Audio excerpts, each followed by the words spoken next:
my goodness. Hey. Oh, there's my dog. About Hump. Hey, let's get this music down. And let's jump into our Hump Day statement here today. And again, I don't know what Remy's statement is. As y'all know, I got a coworker, a golden doodle, here at the office, and our coworker is rather vocal this morning, and I see nothing happening out there. So, in fact, that's a little bit of a glare. Let's close that up for you. So, welcome to another Hump Day update here with Mañana No Mas. We've got a few things in the fire going, and a couple of great things that happened. So, let's see. What are some things that we could really share? As you know, I'm into mountain biking, and my son's into mountain biking. He's part of NICA. NICA is a fantastic organization. It's a national mountain bike organization for kids. It takes care of kids 5th grades through 12th grade. So you age out when you're a senior. Like when you graduate high school, you're out, right? Hayden is a senior this year. So at the end of the season, he's out. And it looks like both of us are going to stay with the organization and volunteer as coaches in the upcoming seasons. So really happy about that decision and really glad that I get to do something with my son to pay it forward, right? So he's coming up in this, man, I hate to say it, like I got to find a better way to say it. I didn't see my dad do anything for really anybody. I didn't see him volunteer. I didn't see him, put anything on the line for other people. I don't know what my grandfather did or my great-grandfather did, but I didn't really see my dad reflect certain qualities that I wanted to reflect as an adult. And, I started, at first I didn't know if I liked people enough. So I volunteered with animal shelters, and I liked volunteering. I liked the idea of paying something forward. It feels good. It feels good to do something nice. And so I did that, started with animal shelters. And then I was like, I got involved with a church, and I did some volunteering at a church. And then I did some stuff with a nonprofit called Racing to Save Lives. I don't know if y'all remember that. That's old. That's my goodness. Is that 25 years ago? That is old. Racing to Save Lives was this cool event where motorcycle road racers would do a track day, and all of the proceeds would go to benefit these children's hospitals and different children's charities. And it was a really cool thing. And then I started getting involved in other charities, other nonprofits. And, I'm not running these things. I'm just adding my level of expertise, little bits here and there. And to me, that's a really fulfilling way to go. And my son's 18, and I'm seeing sparks of that in him. So he has had the benefit of having coaches volunteer with him in NICA, and he's thinking to himself, hey, I'm going to age out of this thing. I still love mountain biking. Why don't I just keep mountain biking, and I'll do it with the younger kids, and I'll just be one of the coaches. And what a great way to go. So we went to the NICA regionals this last weekend. It was in Arkansas. So we got in the camper van, drove. For us, it says it's 5 hours away, but it's really like 6.5 hours for us in the camper van. The camper van's not fast. It's a great utilitarian vehicle, but it's not fast. And so we got there, set up camp, used it kind of like a base of operations for us and a couple of other folks. And it was phenomenal. We were at Centennial Park in Fayetteville, Arkansas. If you know the area, then you're blessed. It was a very, very beautiful location.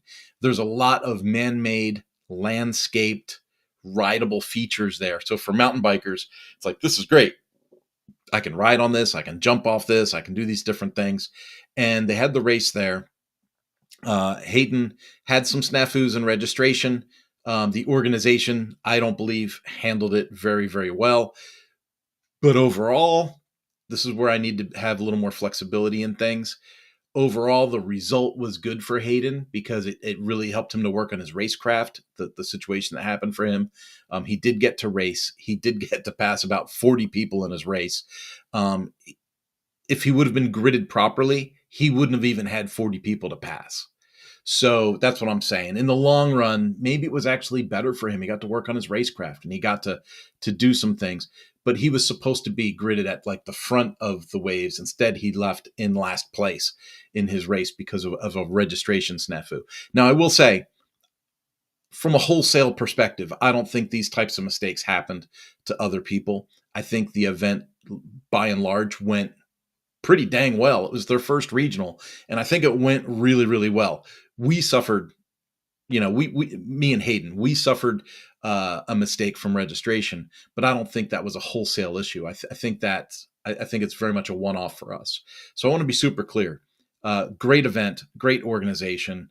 The event was fun. We had two other teammates that raced, another teammate that came for the adventure ride, a handful of coaches. It was a really, really good weekend.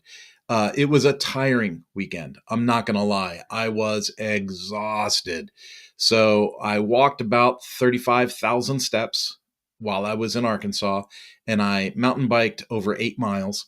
And coming home Sunday night, I was starting to feel pretty sore. By Monday morning, I was like, oh, I'm dead. I'm dead, right? You got to remember, I'm old. So I got to make sure I'm not missing. Okay, we're good there. And so I'm old, and I have to, recognize that it's, I'm going to have to recover. So Monday was kind of a day. Heidi's off on Mondays and Tuesdays. And so, we do get some time on Mondays and Tuesdays to hang. But we got to remember, I'm also running a business. So that time where she wants to come in and say hi or ask questions or can I help with this or help with that, that's cutting into the, hey, being productive, generating revenue time. And so we've got to be like really careful how we balance things in the home, especially with her having off on 2 days of the week that I should be working. And so we kind of deal with that. But I want to say a couple of other things. The amount of balance in the home is phenomenal. We do this thing where we talk about fitness focused Freedom Fridays, and that's part of what that messaging is. So if you watch me live on a Friday, you'll see me talking about fitness focused Freedom Fridays, and we talk about that balance. And this Monday Tuesday thing with Heidi is kind of that balance kind of thing coming together, and so that's working out really, really, really good for us. From a Mañana No Mas perspective, let's switch gears a little bit. Well, this is perfect. I'll show you what we're going to launch today. Let me pull up a screen share, and I'll switch this to presentation, and we'll go here to screen share. And I want to show you this. This is oh my goodness, is it this one? Yeah, it's going to be this one. And I want to make sure that you guys can, let me pull that screen over there. Okay, so you guys are seeing this, right? So this is a website that was last updated, it looks like in 2019. And we're replacing this website. And so this community, Pleasant View Country Shopping, reached out to us. They have a list of businesses. I don't know if this is a full list of businesses or not. I think there's a couple missing, but here's a list of the businesses and links to different settings or links to different things that they have. And so it comes up with like a page, right? And hey, I'm not here to bash on things. For all intents and purposes, this is a website that has information on it that works. This is a website that has information on it and it works. So I'm not here to bash that, but I do want to share with you what we are doing.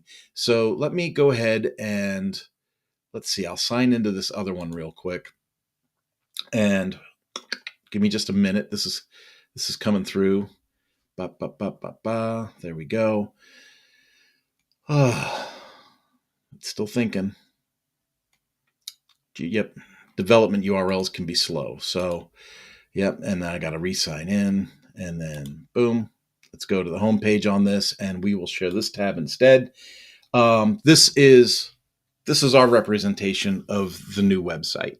And so we wanted to make something that was aesthetically more pleasing, where it just seems to tell the story better than the old website. And so, they have automotive body repair, community events and workshops. We can view all the services, family country pictures. I felt that this example maybe gives them a little bit better representation.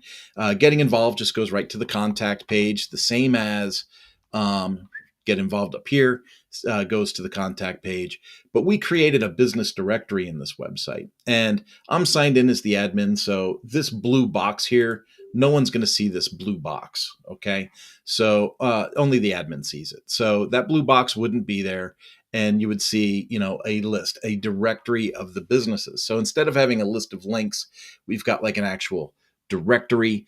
As a sample piece in this directory, we have the Mañana No Mas link. This is going to come out of the website as it goes live. But this is just to give the clients an idea of how a business listing would work inside the site. So whether we click here or click on the title, we can go into the listing. We will see the pictures that have been added to the listing. If we wanted to see the photos directly in a gallery, we would go right there. And there's no limit. We can put as many photos in as we want. We can see where this business is located on a map. And we can also file reviews on the business. And so we could take a look at adding a review if we want, or we could see the reviews that have already been submitted. And of course, we give them tutorials on how to edit and add and do all the things with the directory. So super, super stoked to be able to offer that to these folks. I'm going to bring you guys back over here. And it's just been, it's like a true blessing to be able to learn how to do this thing over time. You might have see that website, see me sharing that website, and you might be thinking to yourself, well, that's a really basic website. Like if you're another agency, or if you're a design person, or a web developer, whatever title you gave yourself, you might look at that and go, oh, that seems like a really easy website. What's so special about that? It's not how technical the website can be. It's, does it meet the need of the client? I showed you the original website, and then I showed you the new website. And the idea is, hey, how do we just modernize this presentation? We're not looking for, and to be clear, we do the needs assessment, right? Do you need an appointment setting tool? Do you need a functional CRM? Are you going to mass email a bunch of people? Do you need an event engine? Are we going to have events and then sell tickets to these events? Do we need, we can do all this stuff. Absolutely, we can do all this stuff. But when you meet with the client, and the client's like, we really just need a brochure website that links to a directory of our businesses. You go, okay, let me build you that. Let me build you that. Let me build you what you say you need. Now, over time, will this project expand? Maybe, but I don't need to push the envelope with every job. I think one of the successes that we have at Mañana No Mas is meeting the needs of the client rather than always exceeding the needs of the client. Because when you exceed the needs of the client, you create complication. You create a lack of focus. You create, branches that don't need to be there. And so we're very pleased to keep. And let's be clear, we did this on a very low budget, right? So this was not an expensive project. This was hey, how do we pay it forward, help a neighboring community to modernize their site and share their businesses, share their network, more effectively. And so I'm hoping that works out well, right? So we've got that. Now let's switch gears to the other vertical, and that is what we do with the Power Sport Academy. The Power Sport Academy and the training and the business consulting we do there, we really knocked it out of the park last week, and we have a follow-up session this afternoon. So I am really stoked to get into the follow-up session this afternoon and find out from the people that attend what messaging they took from last week's session and what did they implement? What did they do? There were 2 instances where I shared with them, I said, hey, dealerships generally have a lack of process. We are process experts. And so when we look at a business and we see a loss of time, a loss of productivity, a loss of efficiency, when we see that, we problem solve that, and we pitch. But when we pitch with the details. We pitch with the facts. We bring the facts to the deal. And so with the Power Sport Academy, I had shared 2 different stories with the class last week. I said, hey, there was a dealership that we had worked with, and we saw that the technician had spent 29 minutes looking for the correct battery to go with a motorcycle that the sales department had sold. And they all nod. Oh yeah.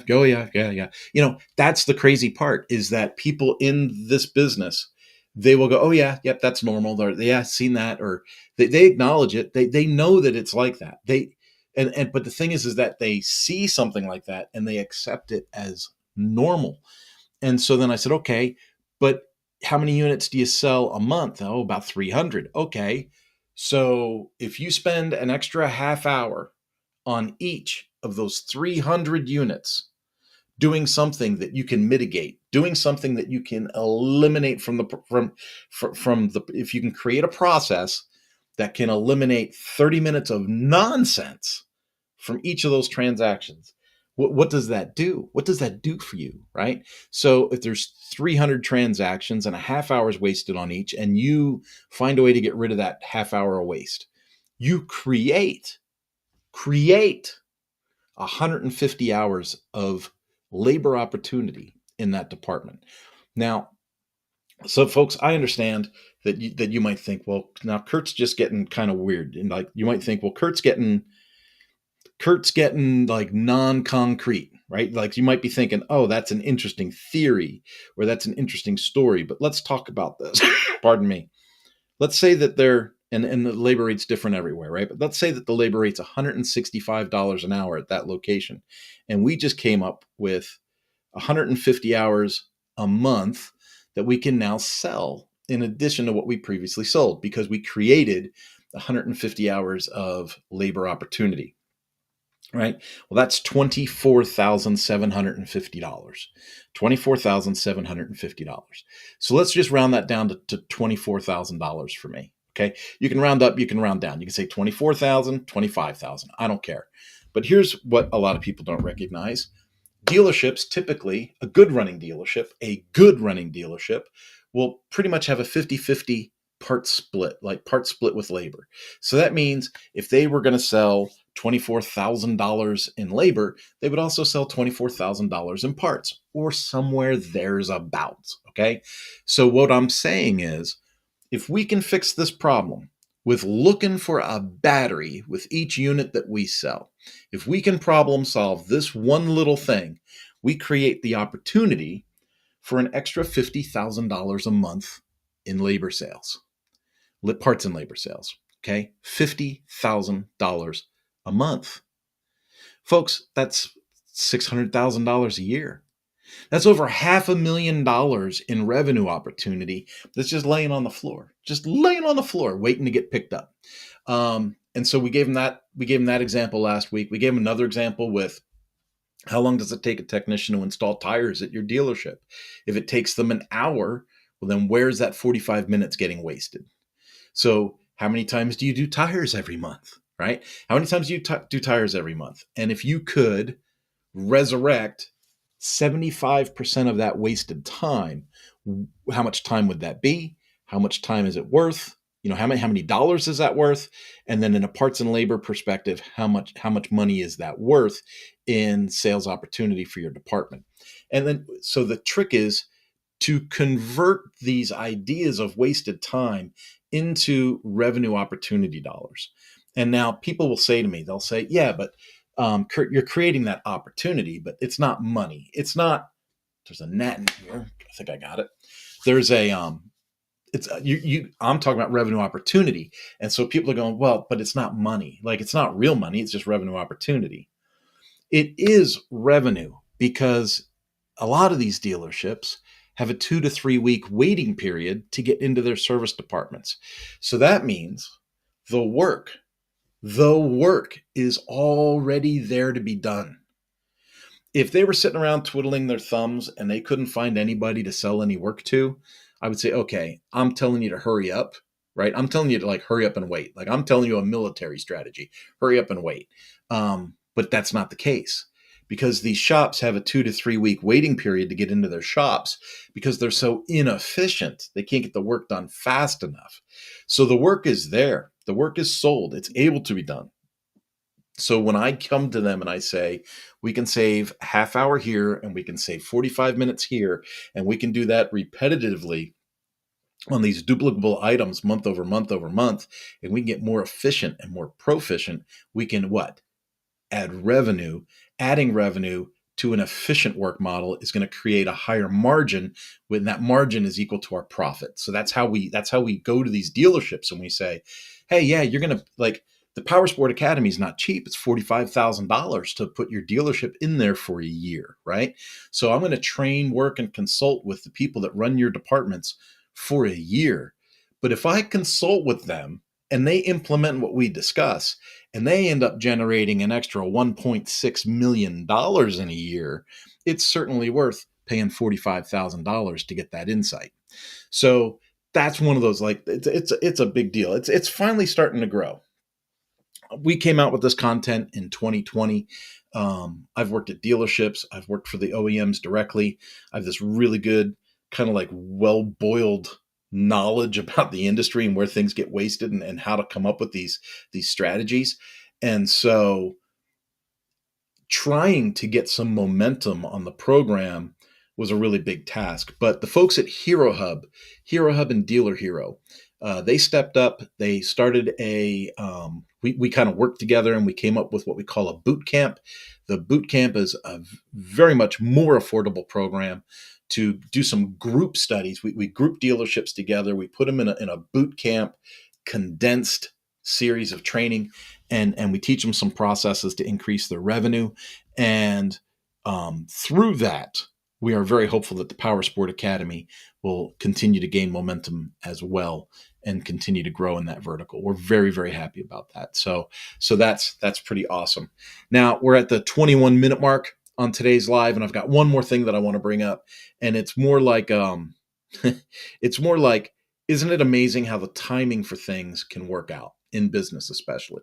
So yesterday there was a webinar that Lifter LMS had done with the founder of Pop-Up Maker. Pop-Up Maker just makes pop-ups for websites. It's a simple tool, makes pop-ups for websites, but they have a lot of functionality baked in with Lifter LMS now. And so they have this pro version that has all this stuff in it. And they did this webinar on that. Now, I attended that webinar. You know, I'm a Lifter LMS fan. I went through that webinar, participated, talked to other people in the webinar, like just had a good time, went through the whole thing. But I also run the WordPress meetup here in Hutchinson, Kansas. I started the meetup last night. We do it once a month, second Tuesday of every month. And I start the meetup and I say, does anyone have any questions, you know, on any personal projects before we go into stuff that I wanted to talk about today?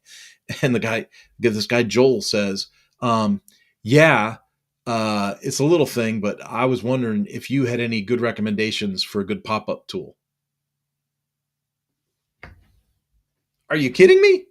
Like, I literally just went to a webinar in the afternoon about the topic, and then it's the first thing that came up at the WordPress meetup. So we did a very short dive on installing the pop-up maker. We put the pop-up maker into Joel's website.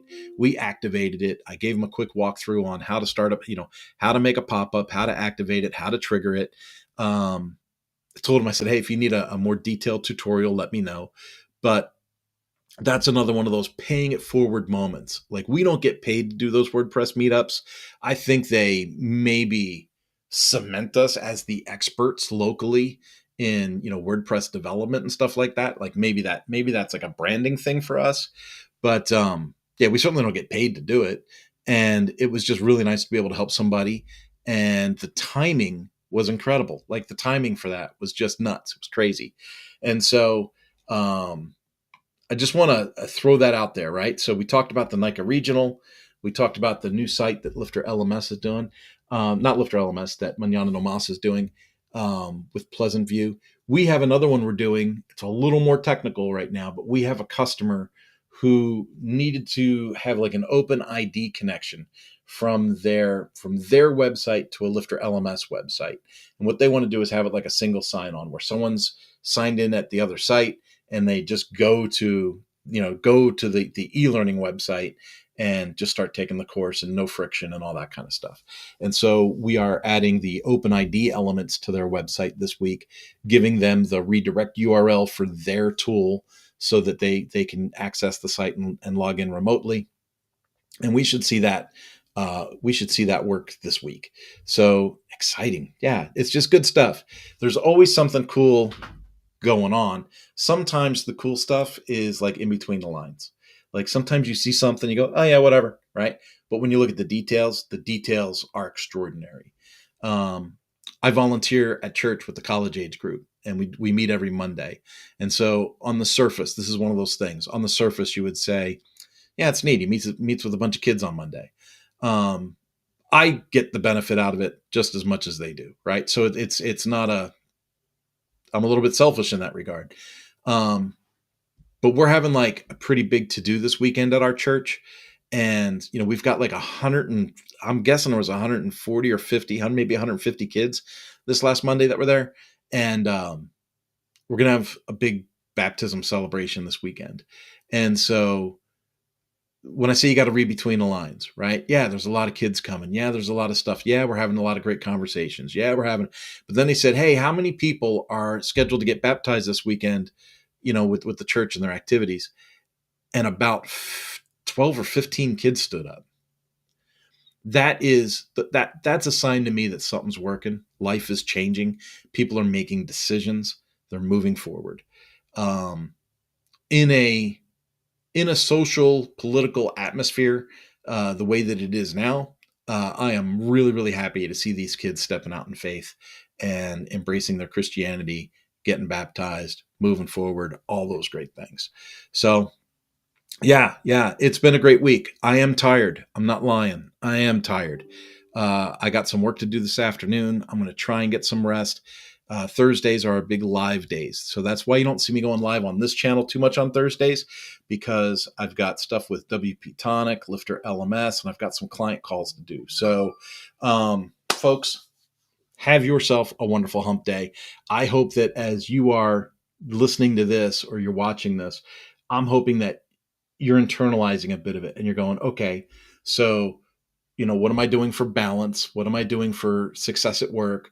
What am I doing? And when I say balance, I mean, health, mental wellness, all those things, right?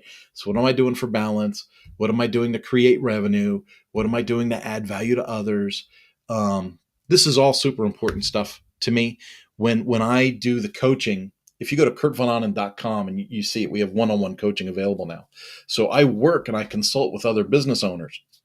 And sometimes when I'm consulting with these business owners, what we really find is you really need to cut loose for a moment. Like you need to go on a camping trip this weekend. You need to go fishing. You know, other times it's like, hey, it feels like you've been working hard. It feels like you've been putting in this effort, but let's take a look at the results and what you were actually doing. And let's see how we can tweak that energy, just tweak the work and the energy there and put it in a more productive pathway. And sometimes that's the way we go, right? But it really just comes down to needs assessments and individuality. But as you see me do these hump day happenings once a week on Wednesdays, and then Fitness Focus Freedom Fridays is on Fridays. I really like to just kind of touch base at least those 2 days on a regular basis and just have the conversation. Where were we? Where are we at? Where are we going? Are we being balanced? Are we focused on the right things? And if we have these conversations and we're transparent with each other, maybe we help each other out. I'd love to see your comments in here. I see people signing in and signing out of the live, and I know that people watch on X and on LinkedIn, but it would be awesome to get your comments and go from there. I'll talk to you later. Have yourself a wonderful, wonderful day. Bye-bye.